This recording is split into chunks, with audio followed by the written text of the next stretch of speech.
that. So it's an issue that needs a countrywide solution.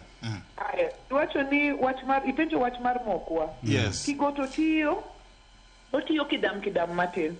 Nikech ka waseketo investment kigoto mwayawe nyochwa mop-up bando everything mondo mi odhi mbele gi tich. Tiyudo ka nwaloso investment board maran kigoto as a separate thing from the government.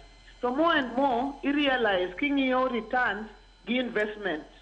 King'iyo tiyudo ni sirikal is not really competent to run a business of the Kigoto nature. Koro kata bedo ni wadhi kode mos kaka wadhire sani, to wase lando mondo wayuda private sector partner, mondo wabed gi PPP, mondo wabed gi ng'ama nigi private sector mind manyalo run mokwa, o produce mokwa, mondo wa optimize use mar Kigoto. Koro mano is the place ma wantie.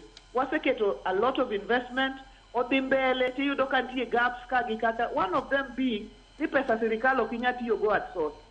Koro iyudo ni ko us mogo to pesa kuong dhi account kucho.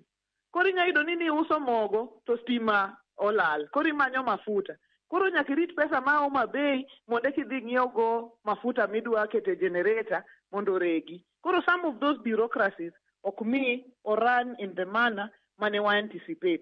But we have found a solution, which is a private sector waselando, kendo wabro bedo gi public participation, kendo wabro timo the best way, mondo wayuda private sector partner ma en orane, ochulo county government pesa, okawo bando from the community, to loso ohala.